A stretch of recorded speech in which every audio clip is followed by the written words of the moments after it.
Hang in there. That Smylie Kaufman for 61. Wow. I'm Smylie Kaufman, and this is The Smylie Show. For the first time in 2026, I'm delighted to utter the phrase, welcome back to The Smylie Show. I am Charlie Hulme, and I'm sitting here, of course, with Smylie Kaufman, who received some plaudits because he's done his prep. He's got a legal pad full of notes to prepare for this year, but he's battling a 3-month sleep regression.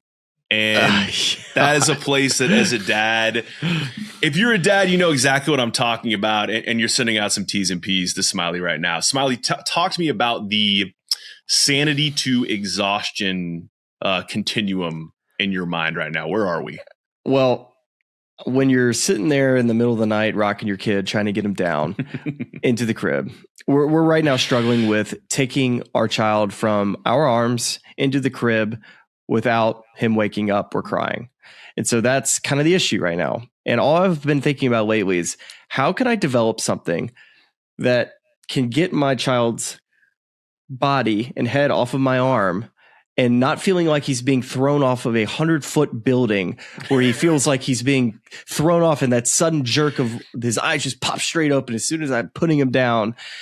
If we could develop something that takes away that sudden fear of falling and also the feeling that he's still in my arms in the crib, please reach out to me so that we can develop this so that I can go into wherever we want to go. We can buy a yacht. Everybody in the world deals with this same problem. And we might still do the podcast, but most likely not, because this would be huge. It'll be on an island, preferably a tax haven. And we will be drinking very fruity drinks and hanging out because we'll have $1 zillion. And you know what, Smylie? This actually connects to something we've discussed previously on the show, which is dad back. Because the mechanics of trying to softly lower your child into that crib, it requires a ton of core and lower back strength if you're going to try to do it in a soft and continuous manner. I feel what you're feeling. You and I had an extended off-air discussion about just hacks, just like random hacks of like, maybe try this, maybe try that. But the reality is that the skyscraper drop, as you've so eloquently put it, there's no good solve for that, seemingly. The other one too that puts your body and your back in a terrible position. You made a great point on the baby down in the crib, but the one that really hits home right now is you forget how heavy a Doona is. If anybody has had a Doona, when you take that thing from your body into the car, so you're holding something that's 30, 40 pounds away from your body up in the air. Now, I'm sure there's some hardos that are like, dude, it's not a big deal. Well, when you already have dad back and you enter the Doona into the car situation and trying to keep your baby asleep potentially in this scenario, you got to be gentle. This is not something you can just go woof right into the car. I know many dads can relate to the Doona and how inefficient but efficient that device is and how physically exhausting it could be to maneuver it. It is. Let me tell you, and then I promise I'll stop elaborating on the topic of dad items. Although this is good, this is therapeutic for both of us. Today we did church, and then we did a lunch that was kind of teetering on nap time. And of course, driving home, both my 3-year-old and my 1-year-old fell asleep in the car. Oh, transfer from the car. So let me tell you, SK. I said, Amanda, you know what? You've been wanting to get a workout in.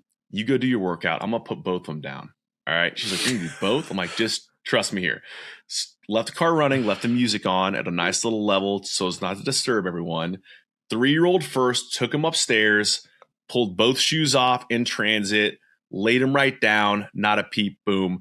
Then went back for the 1-year-old, picked her up, took her shoes off, and then grabbed an extra pacifier because she had the little pacifier clip on. Put her down the crib, shoes off, and then did the like the Indiana Jones. He like switches the whatever the treasure is out for like the rock. Did like the super quick like pacifier switch so she wouldn't have the clip on and put it in. and she stayed asleep. I came downstairs. It was like Rocky, like running up the steps at the end of his run. I was like, it's the greatest thing. One of the greatest. She's like, did you just really just get both of them down? Hey, go enjoy your workout, babe. I would have been pimp stepping down the stairs. like, what's up? I've been doing that lately when I leave the room. I'll just start kind of hitting the gritty to Fran, and she's like, stop. I'm like, well, kind of did it pretty quick there. I do like the LeBron, like the push down, just like, like I'm him. Well, okay. As much as I love to continue on this topic, we are not here to talk to you about our latest dad feats and pitfalls. We are here to preview the 2026 season in professional golf. We got a lot of different topics we're going to discuss. We're going to talk about all 4 majors and preview those, look at some odds boards for those. We got a couple different specific topics, predictions we want to make. But here is the place that we want to start, because I think most of the scribbles you'll see on Smylie's yellow pad are stats in relation to this topic. And I went on DraftKings Sportsbook. I was looking for interesting sort of props or specials. And the one that kind of popped to me was highlighting what I think our current big 3 is in the game of golf: Scottie Scheffler, Rory McIlroy, and Tommy Fleetwood.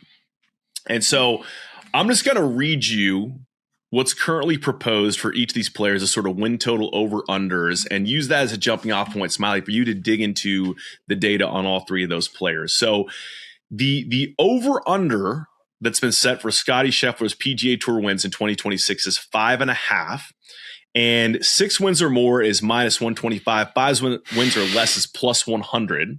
So effectively, the odds makers are thinking it is more likely he wins 6 or more. Rory, on the other side of the coin, his over-under is 2.5, and 3 wins or more is +130. 2 wins or less is -170. So odds makers think he's going to fall on the short side of 3 wins. And then Tommy Fleetwood, his over-under is at 1.5, 2 wins or more +120, and 1 win or less -155. So even after winning for the first time on the PGA Tour, the Tour Championship, odds makers still thinking he only wins one Tour event in 2026. So from there, Smylie, thoughts on that, and just talk to us about some of the research you've done on all 3 of these players heading into this next year. Yeah, I'm excited about this 2026 season for many reasons. I think following Scottie Scheffler, just his dominance is going to be the conversation that we'll probably have week in and week out, just to see if he can continue on this path of greatness that he is on right now. And I wanted to bring this up as well. Right before we kind of got this podcast started, I remember seeing you in Hilton Head. This is back in, I believe, 2022. Is that about right? No, it would have been 23, because this was like months before, right? We started, our first episode was around the PGA in 23. And so that would have been, I was thinking it was 22 after John Rahm. So John Rahm had won the Masters? John Rahm had won the Masters. Okay. All right. Yeah. Well, what I was going to tell you, thinking that we had started the podcast in 2022, but it was 23, was that Scottie had just had his second win the week before at the Masters. And I was just sitting here thinking, gosh, his second win it feels like that was so long ago. And where we are right now with how many wins that he's had in his career, it's just insane the trajectory this guy's on. People forget that in 2023, you were hula hooping in the parking lot at T-Bones at the Masters. Right. That I think is a historical note that needs to be added in there. So anyway, I digress. Well, I mean, 4 wins in 22, 3 wins in 23, 9 wins in 24, 6 wins in 25. So the odds makers are basically saying, and looking at how many events Scottie plays, he's kind of gotten it to right around 20 events is what he's played the last couple of years. So they basically think that he's going to win more than a quarter of his events. Doing the math there, that is stupid, man. Like just doing some simple math there. That's ridiculous. It's nuts. And I think it's, remember we were sitting here last year and you almost laughed me off the podcast for predicting that he win, 9 over. I think I took over on 9.5. I had him for 10 wins, which obviously he fell short of. But I think at the time that was prior to the news breaking about the whole lasagna incident that kind of set him back to start the season. And I wonder how the season shakes out differently without, so much has been made of the care which he takes with his prep in the offseason and the things he works on with Randy Smith and just, especially kind of the what he was moving into with his progression, the putting we saw. And that you really can look back and wonder how much more he wins in that first quarter of the season does he not have that sort of setback, which is crazy to say for a guy that won 2 majors and 6 times in 2025. But that's why I think looking to the 2026 year with a full year, I mean, sky's the limit. What he's done over the last 3 seasons, when you just go look at the stats, it's stupid, absolutely stupid. Look, he's led in approach 3 straight seasons. Okay. So, I mean, that's stupid. Off of the tee, he's finished first, second, and second the last 3 years. So he's almost the best every single year off the tee. He's been the best iron player. And I think the scrambling is something that is vastly overlooked with Scottie Scheffler. 100%. I thought this was super interesting because this past year in scrambling, he was 3rd. 2024, he was 5th. And the year prior to that, he was 10th. So 3 years in a row, scrambling, he's in the top 10. So you're talking about a guy who drives it just as good as anybody, is the best iron player in the world, gets up and down when he has to. And that leads to the next point, which is the putting, which is something that we talked about pretty much right when we got going with this podcast. Is this guy was really struggling with this putting. He was losing to the field week in and week out with this putting. And we just said, if he could just be average, he's going to win more often than not. And looking at the data from what we've seen, 162nd in putting in 2023. He made an improvement in 2024 where he got to 77th. That's the average. We're like, okay, now he's an average putter. And how many times did he win that year? He won 9 times in 2024. And so in 2025, he gets his 22nd in strokes gained putting. So he's improved year after year now with the putting to where he has no weaknesses in his game. And I think the one thing that you think about with Scottie, he has tons of looks as well. And so a player that has a bunch of looks, it's small percentage points we're talking about that he can pick up off of the field when he has 10 to 15 feet putts. So that little window where he's hitting a lot of shots to 10 to 15 feet. Last year, he was 11th in that category in putting. So he's making a couple more of those putts now in this past season. So this guy's built in a perfect lab with how good this putting is. He is not 3-putted in 504 holes, by the way. So I remember sitting here probably the same time last year reviewing the 2020, I guess 4 season it would have been, where Xander wins 2 majors. And we were talking about tools, like making a sort of baseball tool comparison to, professional golfers, right? And saying that, Scottie was a sort of an amazing 4-tool player, but a 4-tool player nonetheless, whereas Xander was a more complete 5-tool sort of player because, is an exceptional putter. And just even looking at that time, the underratedness of Scottie's ability to scramble and the sort of short game around the green, where we're saying this guy's the best iron player in the world, a Tiger-esque iron player. And then when he does miss greens, he can scramble and give himself a chance to make putts. But it was just that, the sort of, I think you put it best on the show at one point where you said, if Scottie has a really poor putting week, it's a top 10. If Scottie has a, maybe below average to average putting week, he's in the mix, maybe in a playoff. If Scottie has an above average putting week, he wins going away. Now we're talking about a guy that is, I think you said was 30th strokes gained putting this year and only getting 22nd and only getting better. That's a true 5-tool player at this point. So to me, it's really, and it's so funny because it's like, I don't know what you do if you're another tour pro and you're trying to find ways to kind of, game the game, or like, how am I going to prepare to beat the best player in the world? I just don't know what you try to work on or maximize efficiencies other than just like really trying to pick off specific wins, specific setups where you can maybe game plan for a course setup that doesn't really suit Scottie. Because there's just, if he's going to play at this level and be as good in all of these major categories as he is, every time he tees it up, he could win, and he just might this year. Dude, he might, which is why that over 5.5. I'm there. I'm over. Hammer the over. Yeah. Hammer the over. I'm over. The only weakness in his game, if you really want to nitpick, he's a average bunker player, but when you watch him play, it doesn't ever feel that way. There's maybe a couple shots that come in your brain. I think there was that shank at the Tour Championship, which was not something that I would consider to be a part of his normal arsenal of bunker play. But still, it's incredible. Can I ask you on Scottie?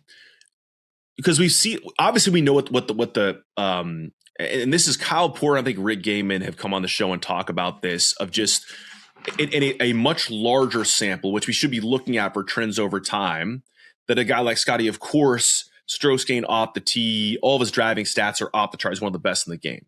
But we've seen at times with Scottie where that two-way miss can kind of sneak up on him, right? Like we saw it, golly, I think this was 2022. I never really see him miss it right.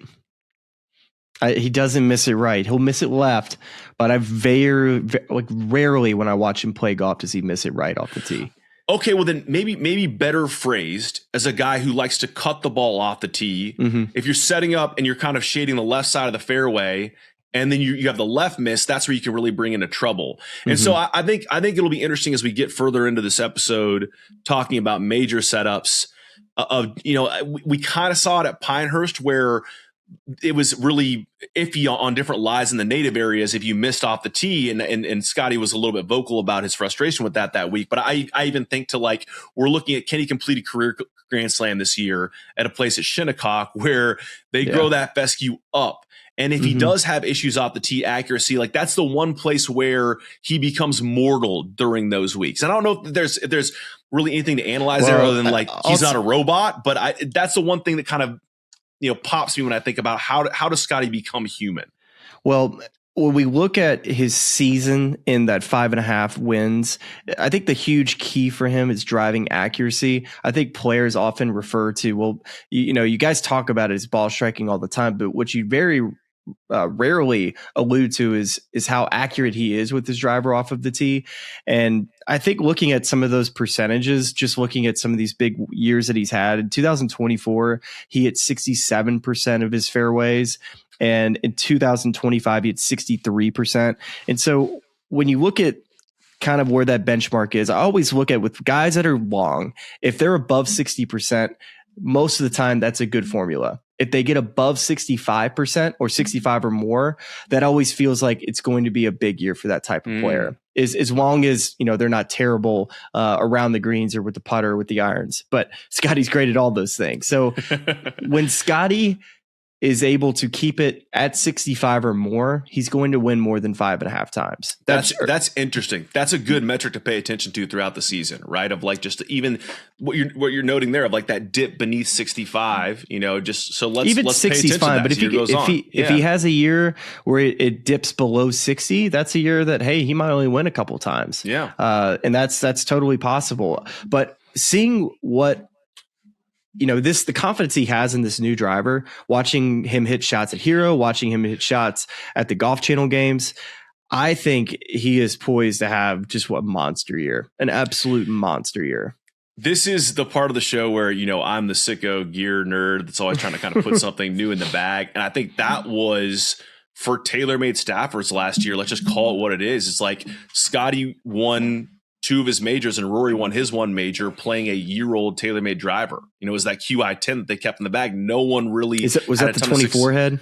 That was a 24 head, the QI10. He hit 67% of his fairways. no one really wanted to play that 35 head. And in fact, the one week where TaylorMade finally got Rory into that head, and he lost 2.5 strokes off the tee. But then, and I think that's a really interesting thing. No matter what the manufacturer is, to the uptake on putting new technology in the bag. Obviously, all these OEMs are going to try to get the stuff in the bag as soon as they can because they're trying to go sell it. But the rapid rate at which that QI40 found its way into TaylorMade Staffer's bag is something to pay attention to for all those guys. So it's to your point there, what you've seen already, the eye test, an already elite driver potentially gets better. That's trouble for everyone else. Yeah. And I guess the only other thing to kind of talk about with Scottie Scheffler, and actually a couple things. One, First off, he has made, I think, 63 straight cuts. I think Xander's got the record going right now, Yeah. but he's made 63 straight. And I was going to ask you, does Scottie miss a cut this season? I don't think so. I really don't. I just don't, you know, it's funny because as we're kind of gonna, That'd be a fun bet to make, though. I think to be on the side where he misses a cut. I think it's listed on DraftKings. I'll have to look it up during one of the. Does he even know people go home on Friday at this point? Like the guy, he just drives around with his trunk open because he can't slam it. There's no trunk slamming for Scottie Scheffler on a Friday night. Yeah, it's truly amazing, and I think that again speaks to the point you made. You know, again last year or whatever it was when we were talking about his putting struggles. Is like this guy has like a bad putting week, like an abysmal bottom of the field putting week, and it's like, all right, he's going to finish 10th or 12th. I mean, it's almost impossible statistically for him to miss a cut. Like so many bad things have to happen, and just the way he plays the game, it just doesn't. I know, it's crazy. So we'll see about all that. The last missed cut he had was in 2022 in Memphis, and honestly didn't even play that bad. He probably missed the cut by one. But looking at 24, you know, he made all of his hay in the signature events. He won 5 times in the signature event. So I think you'll see him probably have more wins at signature events this year. Last year, the only one he had was Memorial. He's been dominant at that event. That's one you almost just chalk up to him, and probably Bay Hill as well. It's 2 places that he just seems to play incredible at. But obviously the 2 majors last year, I think that'll be the big conversation that I know we're going to continue to talk about majors in this episode. But a couple more signature events from Scottie this year, probably some majors, but I think he gets over the 5.5. And then what do you have? Because you know where we started the discussion. What do you have on Rory and Tommy for notes for those guys? Yeah. So interesting enough about Rory is that I was a little surprised to see the amount of play that he has on the PGA Tour. I would have guessed that 20 would have been my guess. He only had 16 starts last year, and that's kind of becoming the trend for him, playing less. So when you're looking at those numbers, if you're a gambler, I would imagine that's something that you kind of have to look at, is that he's playing a little bit less than other people.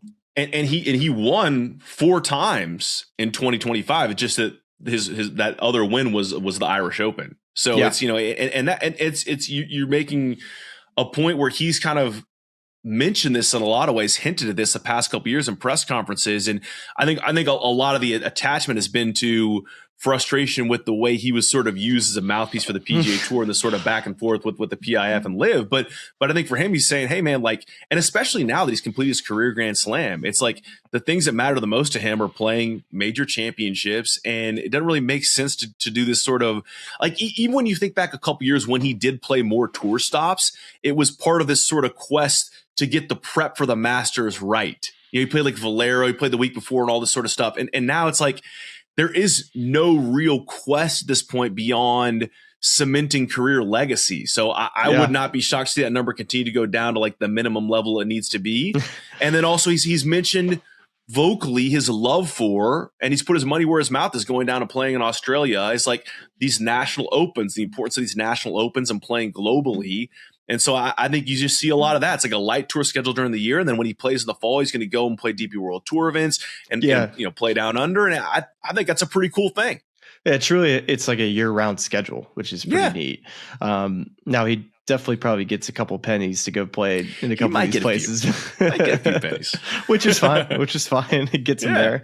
But I actually think Rory has room for improvement in 2025. This wasn't a maxed out Rory McIlroy. I think when you look at completing the Grand Slam and having a good start to the season, you think, wow, Rory McIlroy, like he's going to have a down year after playing so well the year prior. I actually think he can improve on this past season. I thought he drove it better in 24. Now 25, he kind of got in the middle of the season, driving it a little funky. Iron game got a little off, which at times he tends to get a little bit. It always appears that he gets underneath it and it's kind of fighting either an overturn with his irons. But really the range just that I looked at from his iron game that I thought could use a bit of improvement. The range in which he hits the most shots in that 25-yard gap. The PGA Tour always kind of splits it up with like 100 on 125, 125, 150. The most shots that he had hit versus any other was 150 to 175. And he was 143rd in that category. So that's an area in which, you're hitting a lot of 9, 8, 7s, and 143rd is definitely well below tour average, and an area in which he can improve. And he obviously plays from that spot often, whether it's par threes or probably for him par fives in his second shot.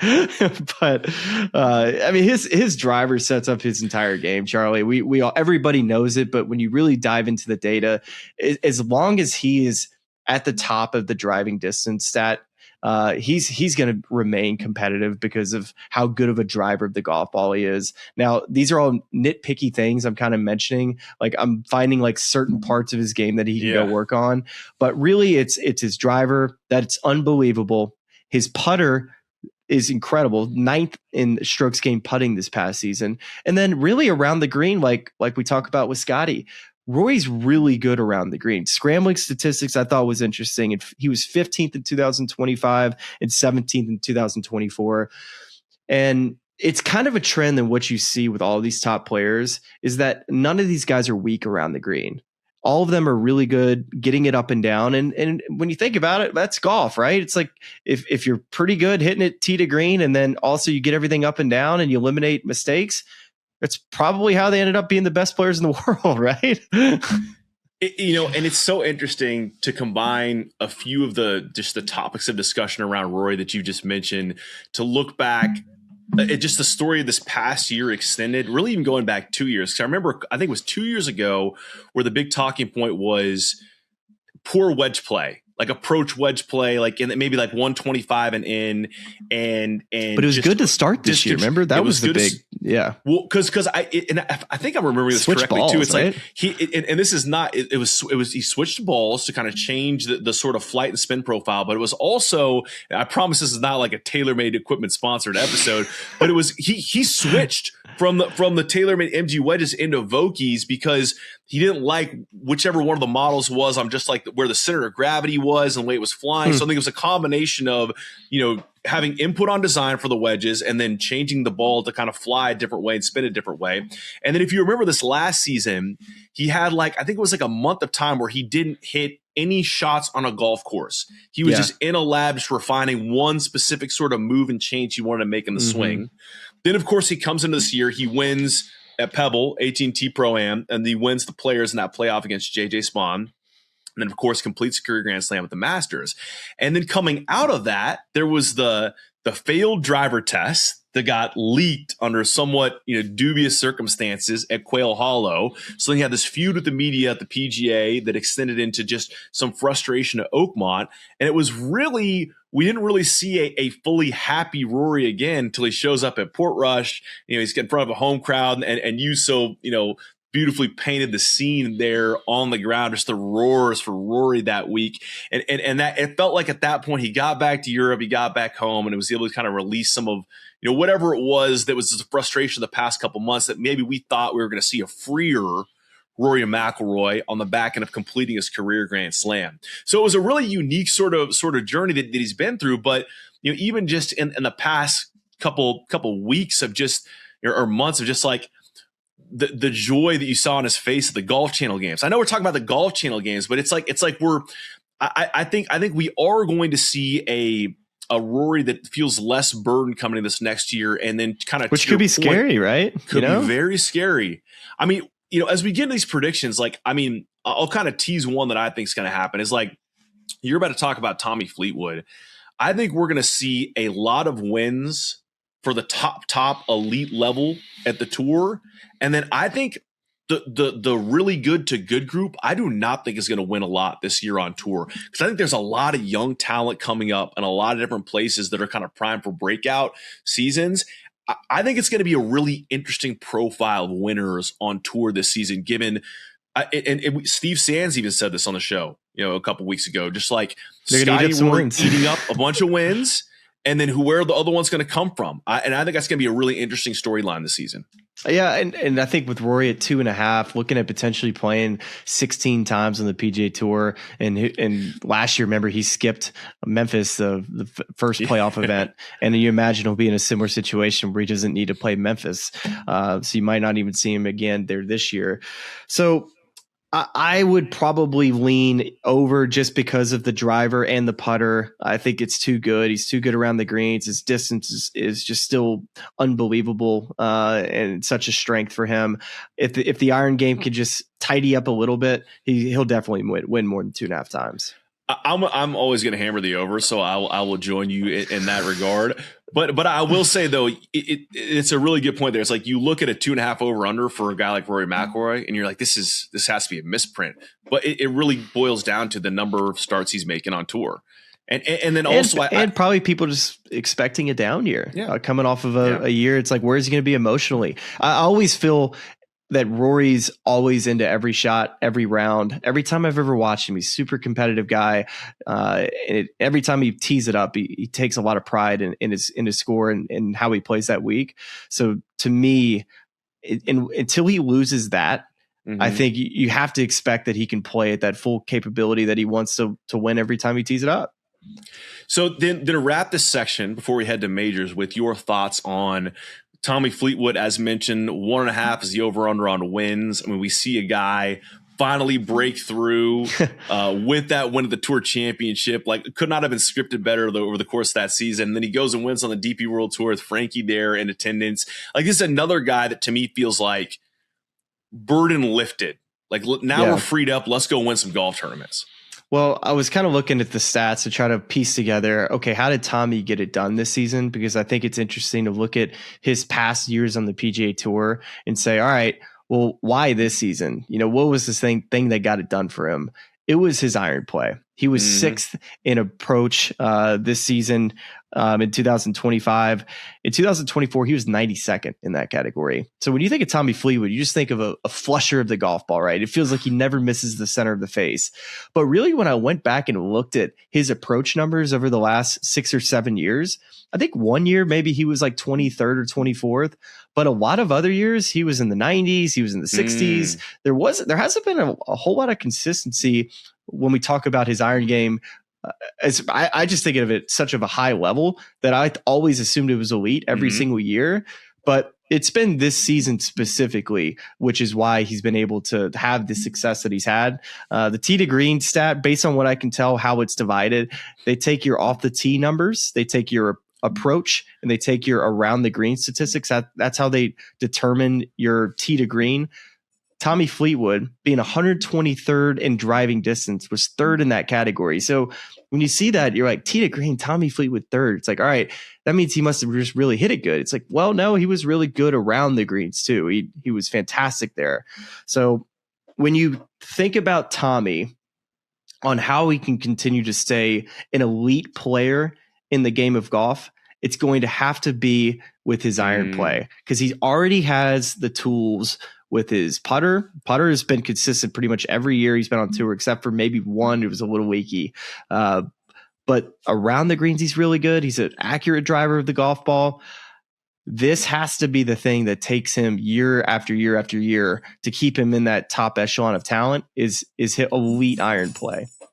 I tell you what, if I could extract like a memory in my brain and turn to a video screensaver, following around Tommy and JT at Bethpage and just watching them hit irons on the back nine. I mean, just flushing. Oh my God, it's so good, dude. When he's striping, man, it just doesn't leave the flag. So let me use this as a segue of sorts, because I was digging into the research. Are you going Tommy, or are you going to another topic? I'm going to Tommy. I'm staying on Tommy here. All right. Because I was texting, you know where I'm going here. I was texting you and Jax. I was just kind of going through my previews and each of the majors specifically. And, so of course the Masters, finished tied for 3rd in 2024. Last year we had the great, the Frankie, I'm doing my best, par 3 contest quote. Great memories there, right? So I get to the PGA Championship, looking at Arana Mink, like, oh, what? Tommy is, one of, I believe, 5 that's tied for the course record there. Shot 62 twice, actually. The 2018 BMW Championship hosted Arana Mink. Okay, that's some good course history. I go to the U.S. Open. Oh, one of 2 players tied for the course record at Shinnecock. Shot I believe it was 63 on Sunday. 62 yes, 63. He and Adam Scott hold that record. Adams I believe was in 2013 on Sunday. Right? And he did this on Sunday in the 2018 US Open. And I think it was like he had another round was a 66. He had like a 75 and a 78 that year and still only finished one shot off Brooks Koepka's win in 2018.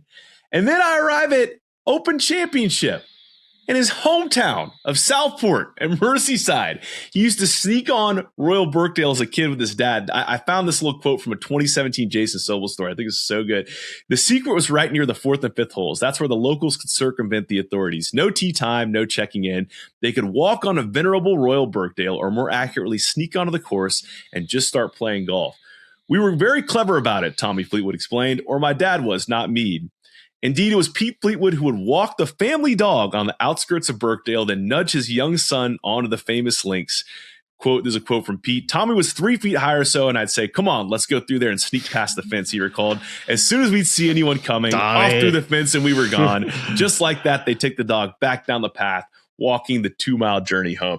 So I am so hot on Tommy Fleetwood this next year, specifically in the majors.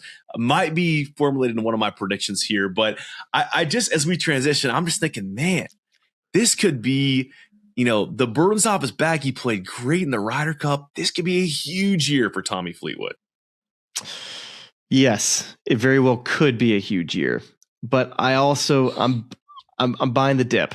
I'm buying the dip. Now, boo. I know. I'm talking about wins. I think he's going to be the ultra consistent Tommy Fleetwood. I don't think he's going to get in the winner's circle a whole lot this season. That's just my opinion. Are you under 1.5? I'm going under 1.5. Okay. And that's mainly just because when I looked at all of his data, I'm like, man, I thought the iron game was going to be a little bit more consistent over a long period of time. And with that, I'm like, am I going to bet on that being the reason why he wins more than 2 times? Like, I mean, yeah, like that's a pretty easy assumption to make that he probably can do that. But also am willing to bet too that he's probably not going to play as much too on the PGA Tour. When we talk about the amount of starts, somewhere probably in that 16 to 18 range, a lot of signature events. And again, you're going up against the best players in the world week in and week out. And I know he's really good, but he'll be in contention. It's just a matter of, can he get the job done with a lot of really other good players right around the deal, and taking down whether it be a Scottie or whoever it is. Not to say that he can't do it. I just wonder, is he going to have enough pop on the bat, enough of a superpower to take him over week after week after week to win? And that for that reason, buying the dip. I'm hammering the over because that's what I do. Hammer the over. We can't just continue. Somebody had to take an under, man. Yeah, you're exactly right. I was like, which one of these should I take under? I'm like, who are we kidding? I'm hammering the over all across the board. Okay, so let's move now into an analysis of each of these majors individually and make some predictions for winners as we do. We'll start with, and I have like course it's always funny. You start with like the course preview for each of these, and it's like, what do I need to tell you about Augusta National Golf Club that you do not already know? So if you've been living like underneath a rock, or this is the first golf podcast or show you've ever listened to or watched, Augusta National Golf Club is where we begin, April 9th through 12th for the Masters Tournament in Augusta, Georgia, designed by Bobby Jones and the Dr. Alistair McKenzie. It opened in 1932. The first Masters was played in 1934. It is a par 72. I believe it most recently played at 75, a little more than 7,500 yards for the Masters Tournament. The course record is 63. And I'm going to run through Smylie. There are 20 players on DraftKings Sportsbook that are currently listed at 50-1 or shorter. Start at the top. Scottie 3-1, Rory 5-1, Xander 11-1, Bryson 12-1, John Rahm is 14-1, Tommy Fleetwood 16-1, Ludwig Oberg 18-1, Colin Morikawa 18-1, Justin Thomas 25-1, Jordan Spieth 35-1, Joaquin Niemann 35-1, Hideki Matsuyama 35-1, Victor Hovland 35-1, Tyrrell Hatton 35-1, Shane Lowry 40-1, Patrick Cantlay 40-1, Matt Fitzpatrick 40-1, Cameron Young 40-1, Russell Henley 50-1, and Brooks Koepka 50 1. Wow. So That's a crazy number. those are your 20 guys that the odds makers at this point believe have the best chance to win the 2026 Masters. Who do you like? Scottie. That's good. Who else? I do really like Scottie at the Masters. What a shocker. I mean, it's a golf course that these guys play every single year. It doesn't change. And Scottie at this point has first off a caddy that's won with Bubba Watson multiple times and on his bag multiple times at this golf course. He has all the tools that you need around this place. He has all the history, and I don't see why you would ever take anybody else. I know Rory would be an interesting bet again, coming off of winning the Augusta National last year. I just still think the iron play for Scottie is going to be the reason why he gets it done, and then just the consistency with the putter. I mean, it's not hard to sell you this, I'm sure. It's not a point we necessarily need to belabor. I mean, if you look at that list, the second guy on the list is a Masters champion, the defending Masters champion, Rory McIlroy. Xander always plays good at Augusta. Jon Rahm's a Masters champion. Ludwig Oberg and Collin Morikawa were in contention very recently, and the one that Scottie won in 24. But I just think that, especially when you kind of, backtrack to Scottie's slower than expected start to this last season because of the injury and kind of working his way, into the rest of the year. I think this year with a full offseason of prep, really kind of fine-tuning, taking some things that he worked on and got better at throughout the year, specifically the putting, and having this offseason to fine-tune them without a stop. I don't see how you pick anyone else than Scottie here. So we know it's chalky, but it's chalky for a reason. So I'm with you. I'm with you on Scottie. All right, so we'll head next to the PGA Championship, May 14th through 17th at Aronimink Golf Club in Newtown Square, Pennsylvania. This one, close to my heart as a big Donald Ross guy, originally designed by Donald Ross, opened for play in 1928, most recently renovated in 2018 by Gil Hanse and Jim Wagner. This is a par 70, plays a little longer than 7,200 yards. And the course record, as we talked about before with Tommy, it's 62. It's held by 5. In addition to Tommy, Tiger and Rory also co-hold that course record. Now, I don't want to asterisk it, but those all came in that 2018 BMW Championship. It'll probably set up a little bit different for a major than it was for just a regular tour event. There are currently 17 players on DraftKings Sportsbook listed at 50-1 or shorter. We'll start again at the top. Scottie Scheffler plus 350, Rory McIlroy plus 650. Then we go to Bryson at 10-1, Jon Rahm at 12-1, Xander at 14-1, Ludwig Oberg 18-1, Tommy at 20-1, JT at 20-1, Collin Morikawa 22-1, Victor Hovland 30-1, Tyrrell Hatton 35-1, Joaquin Niemann 35-1, Brooks Koepka 40-1, Jordan Spieth 40-1, Hideki Matsuyama 40-1, Patrick Cantlay 45-1, and Cam Young 50-1. So who Jordan 40-1 to get the Grand Slam. Jordan 40-1. I mean, this is low key. Like, everyone's talking about Scottie getting the career slam done at Shinnecock. It'd be hilarious if Jordan just sniped him one major early, got it done at Aronimink. I don't know a ton about this golf course. I don't remember watching the 2018 BMW Championship, and just doing a little bit of light research on the golf course. Data Golf said this is a golf course that really favors the Bombers, and just looking at some pictures as well, it really appears to me that the Bombers are going to have a really nice setup here, which is pretty accurate for most major championships outside of some narrow places on the Open Championships. But I'm really kind of lost on where I want to go with this one. It could be anything, I think you could kind of group in, 10 to 12 guys, and I'd be like, yeah, I like them this week. I think it's a bit of a guessing game. I think Scottie and Rory are make sense that they're the two favorites. I could see Bryson playing really well at this golf course. Xander Schauffele to me could have a really good week here. Bobby Mack's, I think, a player who I think has an opportunity to win a major championship this year. Maybe Bobby Mack. I don't know. This one's the one I don't know the best. I don't know. It's not a pick. This is egregious here. We have, Jackson Brown is not featured. He's listening to all this. He's watching all this. But when this episode ends, Jackson Brown has to take all of these predictions and make a tidy graphic that we can put on social media.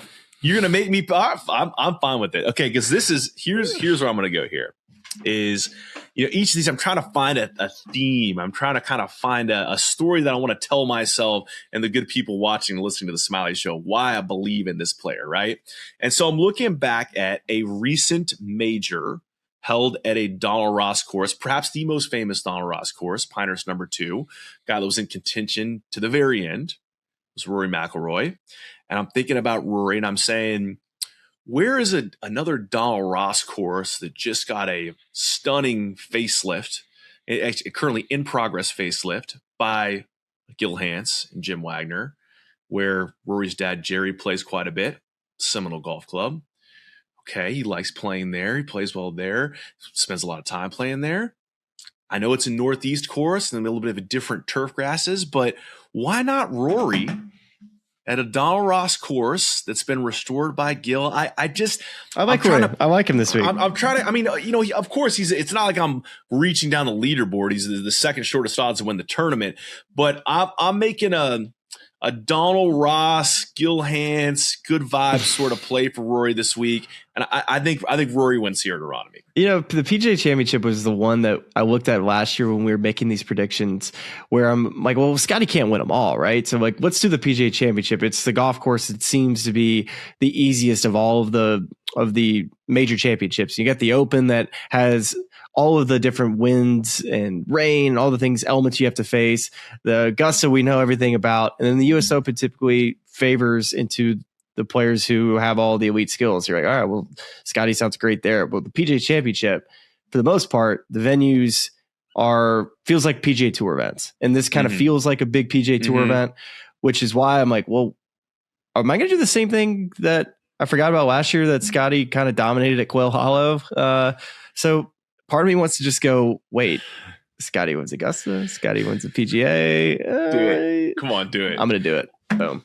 Scottie, I love it. God, Jackson's just over there, just setting this graphic up. Just but if I really do like Xander this week, or that week. I think Xander is going to have a good bounce back year. And you're not allowed to put Jackson's face or Xander's face on this graphic, Jax. Just know that he has to own Scottie.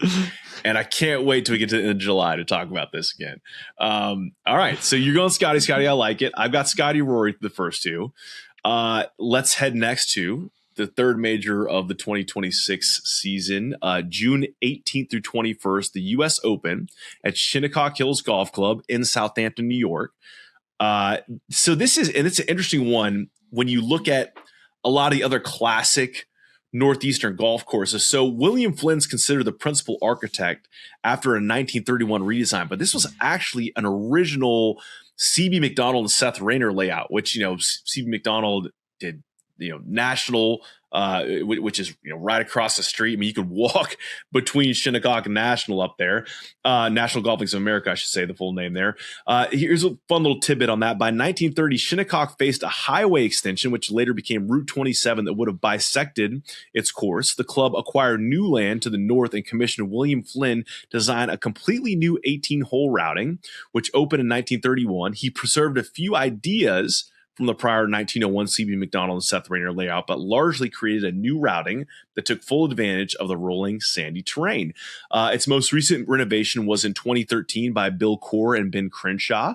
It is a par 70 in the 2018 U.S. Open. It played 7,440 yards, and the course record, again, as we've already mentioned, 63, held by Tommy Fleetwood and Adam Scott. There are currently 18 players on DraftKings Sportsbook listed at 50-1 or shorter. Once again, Scottie and Rory at the top. Scottie's plus 320, Rory plus 650. Bryson DeChambeau is 10-1. John Rahm is 12-1. Xander Schauffele is 14-1. Ludwig Oberg is 18-1. Tommy Fleetwood 20-1. Colin Morikawa 22-1. Victor Hovland 25-1. Justin Thomas 30-1. Joaquin Niemann 35-1. Tyrrell Hatton 35-1. Matt Fitzpatrick 40-1, Jordan Spieth 40-1, Hideki Matsuyama 40-1, Brooks Koepka 40-1, Patrick Cantlay 45-1, and Cam Young 50-1. U.S. Open at Shinny. I mean, this is pretty classic in terms of what you're going to get from a U.S. Open test. It's going to be tough. The fescue's going to be up. Who you got to win this major, Smylie? Well, the three guys that I have written down, I have Scottie Scheffler, 4 top 7s in the U.S. Opens. I have Rory basically counting down from 9 all the way to 2nd over the last 6 or 7 years. And do you like that? That's for the YouTube audience. It's not for the podcast audience. It's really for the TikTok audience. We'll be able to. No, but Rory's turned himself into an incredible U.S. Open player, and Xander Schauffele is the last guy too that I've written down. 9 times, never finished outside the top 15. So he's another player that's going to be in the thick of it, you'd have to imagine. But looking at the list, I've never been on property at Shinnecock again. So I've been 3 of these majors. I'm blindly kind of guessing, not seeing the property, but watching it, having just vague remembering some of the golf, I'm going to probably lean towards Rory on this one. Mainly just because I believe in him as a U.S. Open player. Him winning at Shinnecock kind of makes sense, I guess. I'm just basically guessing between these 3 guys. So you're taking Rory at Shinnecock. All Yeah. right. So you got Scottie, Rory to open. I like it. I think this is going to be a very interesting one because we'll kind of get into it maybe in a separate discussion about Scottie's chances to complete the career Grand Slam, why it could or couldn't happen. I think his record in that major sometimes unfairly gets, overblown or undersold, just like he's not a good U.S. Open player. And then you go look at his results, you're like, wait, it's not that he's not a good U.S. Open player. It's just that he's won everything else and he's been, amazing in all these. And maybe he hasn't found that success at the level he normally does in this major. I think that my pick here it's sort of a gut feel play. It is I have a guy who everyone's waiting to kind of break out in a major winning sense. He's already a star on tour. He's everyone, loves this guy's potential, but we're waiting for like a real elite sort of coming out party and winning some serious hardware. And his US Open record is short and it's not great. Missed the cut at Oakmont and finished tied for 12th at Pinehurst. Actually, he was kind of in the mix at Pinehurst and then made a big number on, I forget the whole, but just kind of took himself out of contention. But I think Ludwig Oberg, I just feel like for some reason he just turns on cyborg mode this week. He just hits a bunch of fairways, just really kind of lasers in and excels in a U.S. Open test. I just think it feels like it's crazy to say it about winning a major championship, but he's just due to win a major ever since he was in contention at 24 with Scottie Scheffler coming down the stretch. And it felt like a matter of time. And then, he's had some injury stuff. He had the weird, sort of virus deal, the bug at Torrey the first time around. There was a bunch of weird stuff that happened with him this last year. And I think this year he's due for one, and I'm picking him to win here at Shinnecock. All right. I like it. I think he's going to have a great major season. He's got the recipe that you need. Hits it high, hits it long.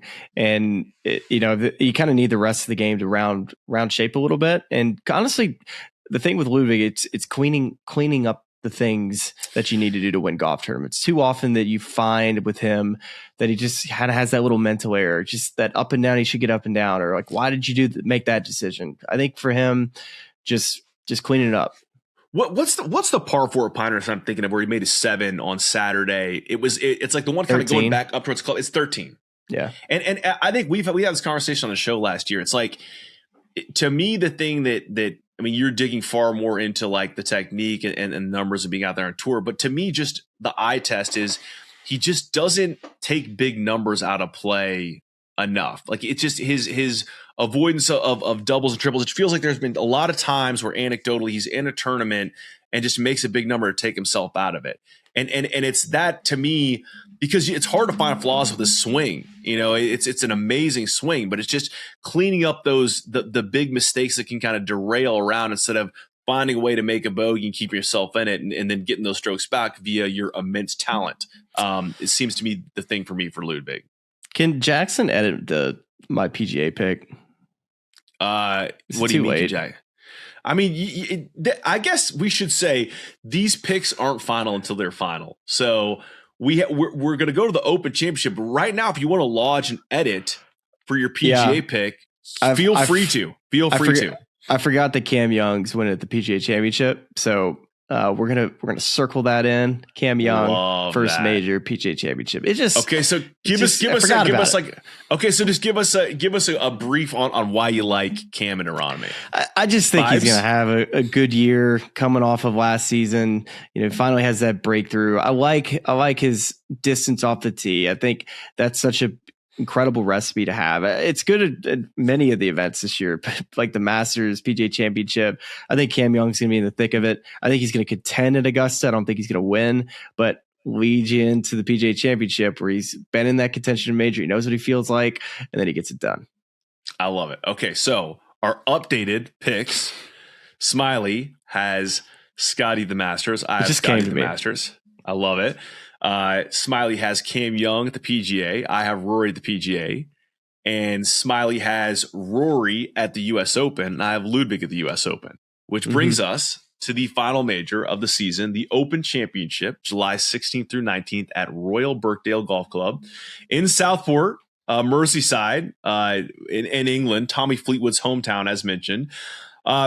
There's been lots of different design work on Royal Birkdale, but the bulk of it's been actually curiously led by three generations of the Hawtree family, beginning with Frederick G. Hawtree in 1931. It is a par 70 that's just shy of 7,200 yards, and the course record is 62, held by Brandon Grace. There are 20 players listed at 50 to 1 or under on DraftKings Sportsbook. A lot of these are going to look like the usual suspects we've heard. Just give me the first five. You don't want the full list? No, I don't. Let's do this. We'll do everything under 20 to 1. Just clean it up a little bit. We're going to go Scottie Scheffler 3 to 1, Rory McIlroy plus 650, John Rahm 11 to 1, Tommy Fleetwood 14 to 1, Xander Schauffele 16 to 1, and Bryson DeChambeau 18 to 1. It's actually surprising. Bryson's it took me 4 majors. Yeah. It took me 4 majors for you to get mad at me reading the whole phone book. But we got there. So who do you like to win the Open Championship in 26?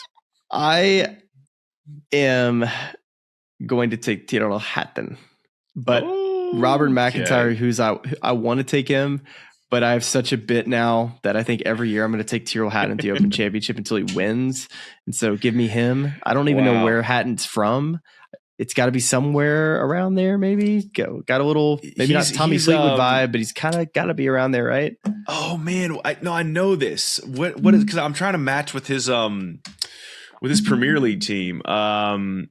And he's from High Wycombe, Buckinghamshire, England. So your guess is as good as mine. I'm trying.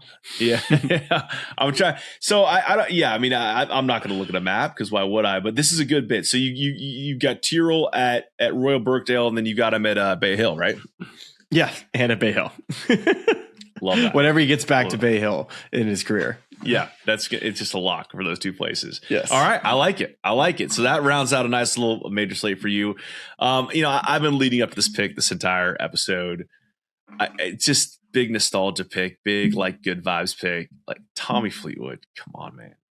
Tommy winning amazing. Royal Birkdale. It would be amazing. Because it's like everything, all the heartbreak that he suffered throughout his career, like, and then he's had these big moments of crescendo that feel like he's such a good human being that we all universally seem to like. Like, why wouldn't Tommy win at Royal Birkdale? It would be so perfect. So that's my pick. Okay, so let's recap. So you have your major winners are in order chronologically: Scottie, Cam Young, Rory, Tyrrell Hatton. My major winners are. Did I get that right? Yeah, I did. Okay, my major winners are Scottie, Rory, Ludwig, Tommy Ladd. That's a pretty good slate. It's a little chalky, but you kind of zagged with Cam Young, so I like it. I like it. All right, where should we go? Here's what I got next for you. I've got player of the year. I've got breakout player of the year. I've got rookie of the year. Players who take a step back. Storyline of the year. Where do you want to go next? You tell me. Let me walk you through this. So okay, I have in this next section players who I think in one way, shape, or form, depending on what level they're at, I think could be a breakout type of player. So when we think of Ben Griffin, when we think of JJ Spawn, year prior to that, whether it's like Wyndham Clark, guys that maybe were in a different level on the PGA Tour and elevated themselves into talked about as one of the elite players. Now it's not going to be that way for all these guys. I think that all these guys in different ways have a way in which they could elevate themselves to the next level. Okay. And so work with me here because I think I'm sorry, because you have a list and I exercise, I just did one. Can I give you my guy to see how you feel about this one? Yes. And then you can go, okay, perfect. Maybe it's one of mine. It could be. Because this guy is already a one of the best players on tour. In fact, I think he finished 13th in the FedEx Cup this last year, but I think he's closer to like 40th in the Data Golf rankings, like mid 40s.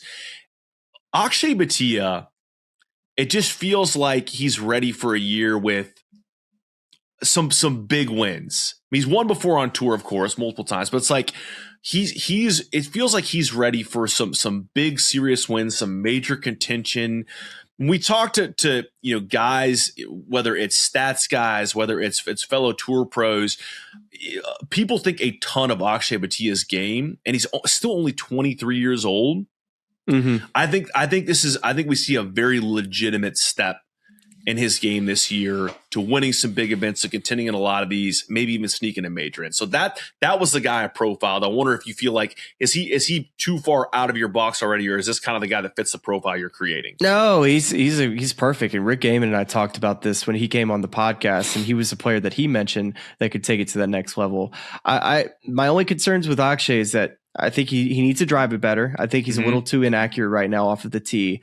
But when you think about Akshay's profile of what type of player he was really coming out of high school, turning pro, a very elite ball striker. Where has he improved throughout his young PGA Tour career? It's been with the putter, going from just conventional a couple years back to he had it. What's the thing on the arm lock? He had the arm lock. Broomstick. Now he's the broomstick. But he's turned himself into a phenomenal putter. And so when you throw that in with a very elite iron player, which he is, so now you have a good iron player, a good putter. I think where he needs to improve is to be better off the tee. I think he tries to curve it too much off the tee, where I know shaping it one way is great, but I think sometimes it leads to a bit inaccuracy sometimes, in certain holes that don't go the correct way, doesn't fit his eye. But with second shots, it's easier because he can kind of work it both ways. But I look for him to improve there off the tee and then also around the green. He's shown signs that he can be very good around the green, but stats last year were a little down. So you want to see him kind of improve in that scrambling statistic. Because he worked on that with Gabe Kjetstedt. I think I'm saying his last name right. Like he's done a lot of work I'm not there. Sure. So he may still work with him. I'm not sure, but he definitely has creativity around the greens. But definitely want to see him just kind of tidy up that. Okay, so now let's lead to your list. Who do you got on? Okay. All right, so I'm going to start with flushers of the golf ball, who I think just need to find a way to put it together. Okay. And these are guys. I guess all of the players I'm about to tell you are inside the top 10, whether it be off of the tee statistic or tee to green. So players that can really flush it. First guy's Thor. Michael Thornbornson. I was just kind of blown away at looking at his whole profile, and you kind of get excited when you see some statistics of some young guys you're like, oh yeah, this guy could potentially be a really top end player of the game, especially when you got a full year of data on the player. What I really liked with Thor is that he was 7th off of the tee, but what I really liked is that he was 64% driving accuracy. So that number we were talking about earlier. Yeah. If you're a long player, which he is, like Thor he was 6th in the driving distance category this year, and he was 64 in accuracy. That is a really great recipe to make a lot of money on the PGA Tour, but also play your way into being a top player. What I like too is that the putting, he was 120th in putting, and you and I both know that him and Steven Sweeney's going to get him right. Like he's going to putt well at some point in his career, and he putted well on TGL the other night. Not that means anything. Replace all the greens with those. I don't think he missed a single putt on TGL. I mean, it was he single-handedly won the Ball Frogs their first match. But I think the Sweeney point, and he was there that week working with Steven the entire week. And I mean, I know it's just TGL, but I mean, still, it's like a guy that has confidence, working on whatever they are working on, and you see it pay off immediately. Like that's a good sign, right? Yeah, he led the tour in greens and regulation, and a very, very good long iron player. He needs to work on his wedges, which if that's the part of your game that you need to work on, that and your putting, I think those are areas in which good technique, time, and being able to kind of compete with yourself week in and week out, whether it be on the practice range, in practice rounds, seeing yourself make improvements during competitive rounds. I mean, these are things that just need reps. And honestly, I think Thor could take it from being a flusher to an elite player. I love that one. Yeah. Who you got next? Rico Hoey. Okay. Rico Hoey. It's similar with struggles on the putting front, right? Also a broomstick guy. Oh, yeah. When we say struggles with the putting, we're talking SK driving. I'm telling you, it's there, dude. 180th in putting. Rico, can you hi-ya putt? I guess ask Lucas Glover about that. he only gained strokes in 3 weeks with the putter the entire season. And what I thought was super interesting about Rico was, first off, he's second tee to green. He was 8th in approach. So this is a guy who's just he's a flusher. He plays with a ton of swag. I love the way in which he carries himself. Good player out of USC. But let's look at the way he ended his fall season. He had 4 top 7 finishes in the fall, and he was outside the top 100 heading into the FedEx Fall. So he's a guy who's potentially about to lose his PGA Tour card for being second tee to green. You're like, how is this even possible? That is nuts.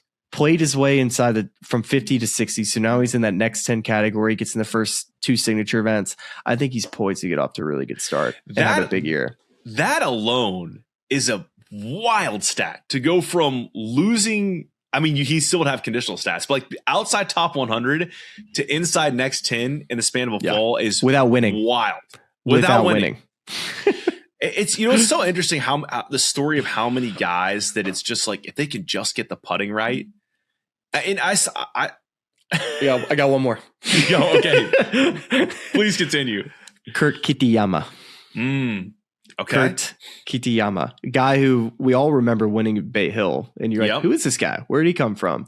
And he won 3M last year, right? With his brother on the bag. Is that right? Yeah. Shot nothing. He shot nothing that week. Absolutely blitzed the place. But if you saw like his stats, his iron game was just stupid that week.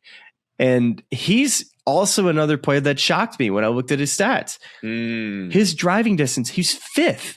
Kurt Kitayama's 5th in the driving distance stat. Quadzilla. Which is, Quadzilla. 120 quads. 120, 121 club head speeds is average. So guy that swings it way faster than people realize. So you throw in that, and then you look at his proximity with his irons. He's 5th in proximity with his irons.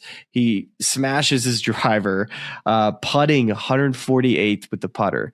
So again, this is a similar profile with all 3 of these guys. I think Rico's the worst putter of the bunch. I think Thor, probably the best driver of the bunch, especially with his potential to be like Rory-like, maybe not quite Rory-like, but that good. And then Kitayama, I think, has probably the most well-rounded game of these guys, and he's proven that he can win on the biggest stage, winning at Bay Hill. So he's a elite ball striker. I think if he just improves his putting, and he's already in all the signature events, he's 37th in the world. I think Kitayama is a guy who I predict I think will be on the President's Cup team. Wow. Okay, that's a big call, and I think it I don't know. That's just like a guy that could have a big year. I know that's more weighted in that year, the President's Cup year. So maybe him having a big major season, whatever it is, he's in the majors. I think Kitayama could sneaky compete at a major too. Well, and what you're saying too is like it underscores the importance of something we've talked about a lot this offseason, which is just being at some of these events. getting starts and instead of having to kind of, scrape and grind and I think that's to some degree the story with Rico of like going from, am I going to get starts to now I'm in, I think it's AT&T Genesis. I think maybe just those two, maybe one more. Those two. And then if you get off to a good start, you play good those weeks, then you just keep it rolling. Yeah. Keep it rolling. Set. And so I think that, for Kitayama, it's like, 37 in the world, you're in those events. Like that's just find something with the putter. You're already a world-class ball striker. That's all you need to do. I think those are three great ones. We're going to do the washing machine and do a little reverse. And we need these guys to find their ball striking. And if these guys happen to find their ball striking, they also could be breakout candidates who I think have all hoopers. These guys are hoopers, bro.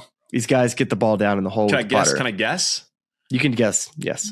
Two guys. So obvious is Denny McCarthy. No. But he putts great. Okay. Who's a good putter? All right. I'll give it to you here. You got so Denny was my one guess. All right. So Garrick Higo. Oh, Garrick Higo. Listen to this one. All right. So Garrick Higo, he won at Dominican. This guy had zero status. All of a sudden he showed up. He looked like he's been surfing in wherever he lives. And you're like, really Jackson, I think it's Jacksonville. Hats. Like him and Cam Smith have been hanging out together. It just feels like they've been at the same party. Surfing, buddy. That's right. So he wins in Dominican, gets his status back, and then you start to see his game kind of come into form a little bit. This is a guy that also won a Congaree, if you recall, on the PGA Tour a while back. And do you know the story of that one? He was not supposed to play in that event. You hear the backstory on this? He had a wrist problem or something? No. It was there was a sponsor exemption that was supposed to go to a South African, and they got a mix up, and they put him in the field instead of the other guy, and then whoever it was, I heard this. I'm trying to remember where I heard this from. It was a fantastic story because then the second South African also made it into the field, but Higo was not even supposed to. It was the exemption supposed to go to the other guy, so they both get exemptions in, and then all he does is go and win the tournament, and then at that point he's on the map. How good is that? I love it. Well, he's a player that obviously, when he gets in contention, is capable of winning on the PGA Tour. He's currently 67th ranked in the world, which is bizarre, but it's one of the big reasons why is that he finished his fall season really strong. Had 4 straight top 10s. But I think the interesting statistic with Garrick Higo, now granted, he's not playing the same type of golf courses that the guys on the signature events are playing. So I would say less challenging golf courses, but still in birdie average, Garrick Higo led the PGA Tour. So this is a guy that's not scared to go make birdies. And I think a big reason why is that he's a very good putter.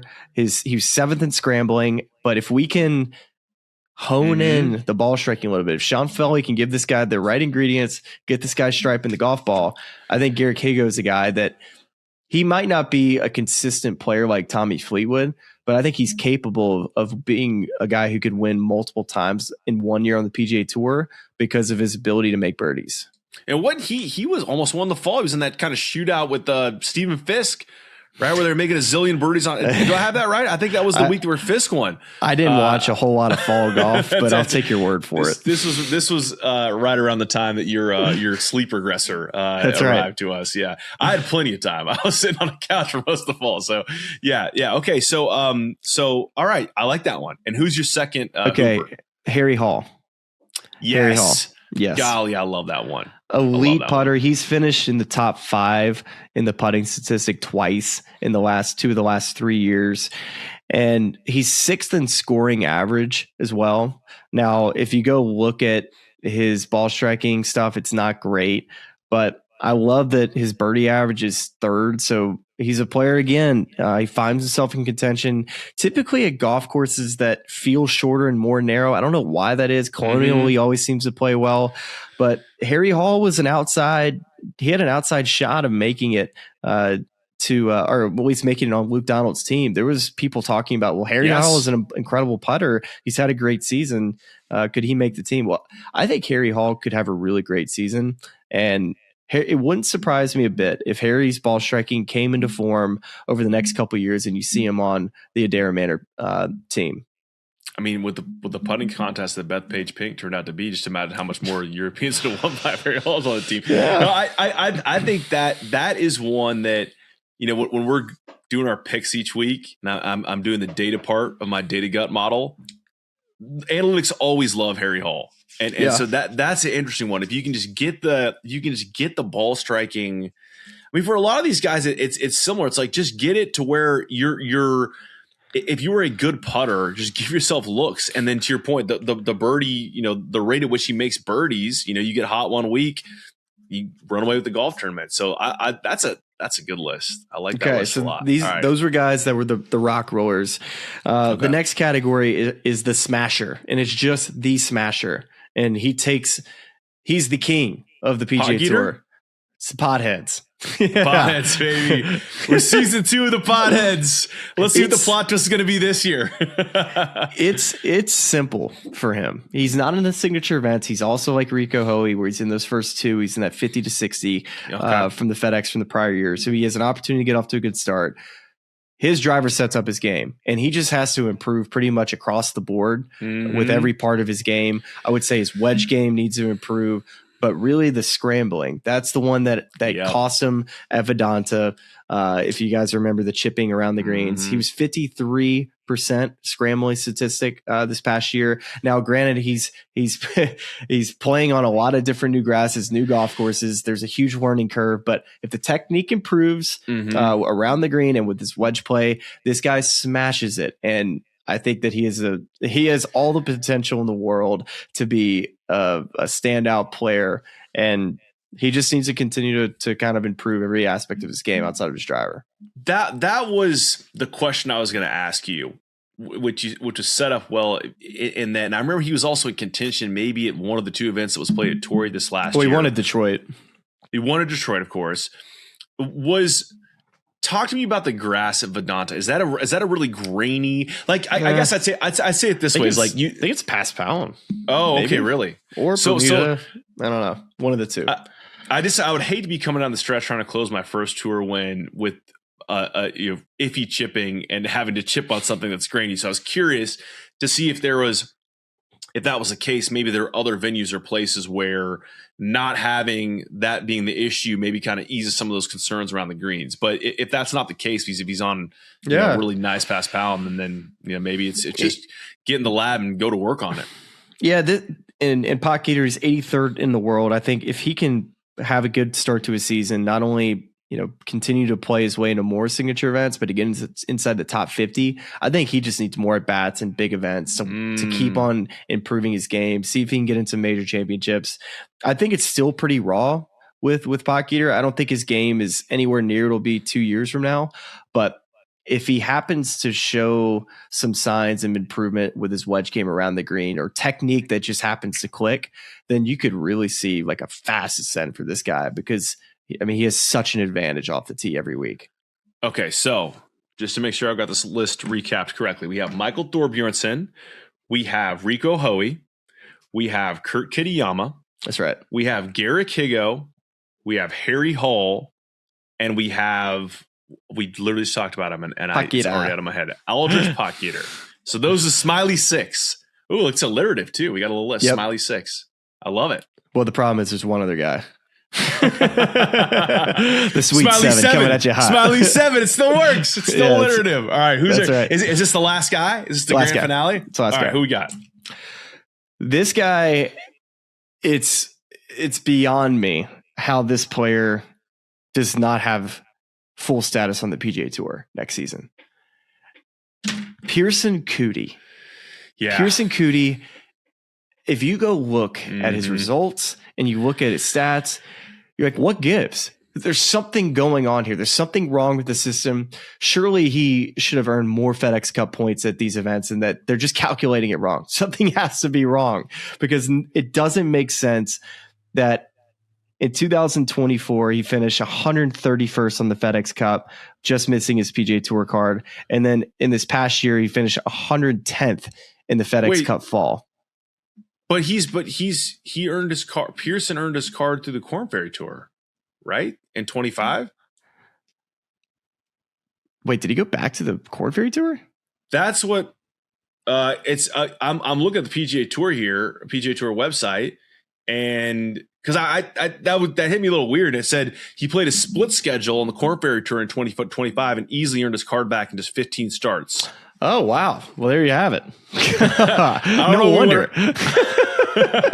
Well, okay, here we go. Well, that even makes things easier because I'm wondering how he played in so little amount of events. It felt like. Because he played in like 16 or 17 events. How many events did he play last year? If he played a split schedule, he earned his Korn Ferry Tour in 15 starts, and then he. I got to see how many starts he had on the Korn Ferry. Like what in the world? It's set again on the PGA Tour website. It says, "Yeah, help me out here." Earned his card back in 15 starts. Well, now I'm trying to do a fact finding mission because I'm. And let me just go confirm this too. Yeah, okay. So he was the number 12 on the Korn Ferry Tour list. He had 7 top 10s in 2025. And this is his third Korn Ferry Tour season graduation. He was number 6 in 2023. Yeah. I think the answer is he played really good on both tours, and it feels like this could be the year if he can put it all together. I remember seeing him. So I'm looking here at the results in 2025 on the PGA Tour. So he played 17 times on the 2025 PGA Tour, but look at us. We're live researching. But I love it. So in 2024, he played 27. So you're telling me he played 17 times in 25. How many Korn Ferry Tour events did he play in? Look at this though. I mean, so this is amazing. So so can I at the risk of doing at the risk of doing the phone book thing again? 15, dude. He played 32 times last year. At the risk of doing phone book, so he starts the season T7 of Korn Ferry Tour Bahamas. Then he goes and plays Farmers Insurance Open on the PGA Tour. Then back to Panama on Korn Ferry Tour T9.